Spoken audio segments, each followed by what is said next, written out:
Roma, sebuah kota di tepi sungai Tiber di Italia, tidak dimulai sebagai kerajaan yang besar. Legenda mengatakan kota ini didirikan pada tahun 703 sebelum Masehi oleh dua saudara kembar, Romulus dan Remus. Romulus akhirnya menjadi raja pertama Roma. Orang Romawi awal diperintah oleh raja-raja, ada yang baik, ada yang buruk. Rakyat mulai bosan dengan penguasa yang tidak adil. Pada tahun 59 sebelum Masehi, orang Romawi memberontak, menggulingkan raja terakhir dan mendirikan republik. Republik adalah pemerintahan di mana warga negara memilih pemimpin mereka. Sistem ini dengan penekanan pada partisipasi warga negara membentuk dasar masyarakat Romawi. Republik baru ini menghadapi banyak tantangan, termasuk perang dengan suku-suku tetangga. Tetapi tentara Romawi yang kuat, disiplin, dan terlatih baik muncul sebagai pemenang dari banyak konflik, memperluas wilayah dan pengaruh Romawi.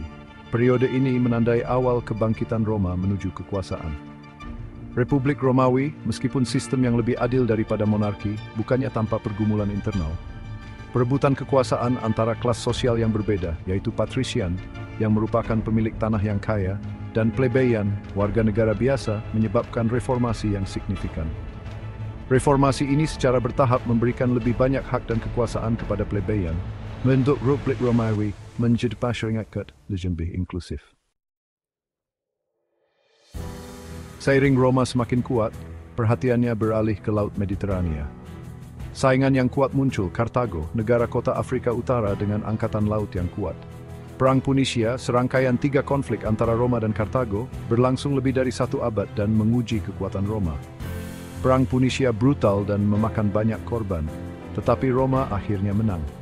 Kemenangan tersebut membawa kekayaan dan wilayah yang sangat besar, mengubah Roma dari kekuatan regional menjadi kekuatan dominan di Mediterania. Periode ini menandai titik balik, mempersiapkan panggung untuk transformasi Roma dari republik menjadi kekaisaran. Keberhasilan Roma bukan hanya karena kekuatan militer. Teknik Romawi memainkan peran penting. Bangsa Romawi membangun jalan, saluran air, dan benteng yang merupakan keajaiban dunia kuno. Proyek-proyek infrastruktur ini memfasilitasi perdagangan, komunikasi, dan pergerakan pasukan, yang semakin memperkuat kendali Romawi atas wilayah mereka yang semakin luas. Namun, ekspansi yang cepat dan masuknya kekayaan juga membawa tantangan baru. Perpecahan internal semakin dalam, dan ketidakstabilan politik meningkat. Para jenderal yang ambisius melihat peluang untuk merebut kekuasaan yang mengarah ke periode perang saudara yang pada akhirnya akan menandai berakhirnya republik.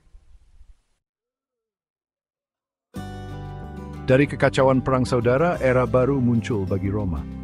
Octavianus, putra angkat Julius Caesar, muncul sebagai pemenang dan menjadi kaisar Romawi pertama, Augustus. Pemerintahannya menandai awal Pax Romana, periode perdamaian dan kemakmuran yang belum pernah terjadi sebelumnya, yang berlangsung selama lebih dari 2 abad. Pax Romana adalah zaman keemasan bagi kekaisaran Romawi. Dengan perbatasan yang aman dan stabilitas internal, perdagangan berkembang dan seni serta budaya berkembang pesat. Bangunan-bangunan megah seperti Kolosium dan Pantheon dibangun menunjukkan kejeniusan arsitektur Romawi. Era ini menyaksikan perkembangan literatur, filsafat, dan seni, meninggalkan jejak yang tak terlupakan pada peradaban Barat. Pax Romana juga menyaksikan kemajuan signifikan dalam hukum dan pemerintahan. Hukum Romawi, dengan penekanannya pada keadilan dan kejujuran, menjadi model bagi sistem hukum di seluruh dunia. Kekaisaran Romawi, pada puncaknya membentang dari Britania di utara hingga Mesir di selatan, mencakup beragam budaya dan bahasa. Pemerintahan Romawi membawa serta periode perdamaian dan stabilitas relatif, yang memungkinkan pertukaran ide, barang, dan manusia melintasi jarak yang sangat jauh. Namun, Pax Romana bukannya tanpa kekurangan. Meskipun kekaisaran menikmati perdamaian dan kemakmuran, itu dibangun di atas punggung para budak dan orang-orang yang ditaklukkan. Masyarakat Romawi juga sangat patriarki, dengan perempuan memiliki hak dan kesempatan yang terbatas. Terlepas dari ketidaksetaraan ini, Pax Romana berdiri sebagai bukti kemampuan Roma untuk menciptakan perdamaian abadi dan mengembangkan warisan budaya yang dinamis. Kekaisaran Romawi diperintah oleh serangkaian kaisar yang secara kolektif dikenal sebagai Caesar. Beberapa, seperti Augustus, dikenang karena kepemimpinan mereka yang bijaksana dan kontribusi mereka kepada masyarakat Romawi. Yang lain, seperti Nero dan Caligula, terkenal karena kekejaman dan ekses mereka. Julius Caesar, meskipun bukan seorang kaisar, memainkan peran penting dalam transformasi Roma dari republik menjadi kekaisaran. Seorang jenderal dan politisi yang brilian, Kaisar menaklukkan Gaul yang sekarang adalah Prancis modern dan memperluas pengaruh Romawi.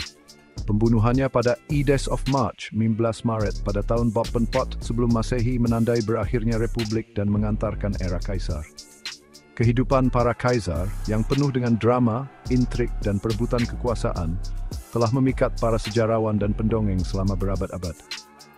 Pemerintahan mereka menawarkan gambaran sekilas tentang kompleksitas kekuasaan dan tantangan dalam memerintah sebuah kekaisaran yang luas. Sementara beberapa kaisar meninggalkan warisan kemakmuran dan keadilan, yang lain menabur benih-benih kemunduran Romawi. Para kaisar memegang kekuasaan yang sangat besar, tetapi mereka tidak berada di atas hukum. Mereka mengandalkan birokrasi yang luas untuk mengelola kekaisaran dan menjaga ketertiban. Tentara Romawi, kekuatan yang tangguh yang memastikan keamanan kekaisaran, juga memainkan peran penting dalam politik kekaisaran. Kesetiaan tentara sangat penting bagi kelangsungan hidup seorang kaisar, dan banyak Caesar menemui ajalnya di tangan tentara mereka sendiri.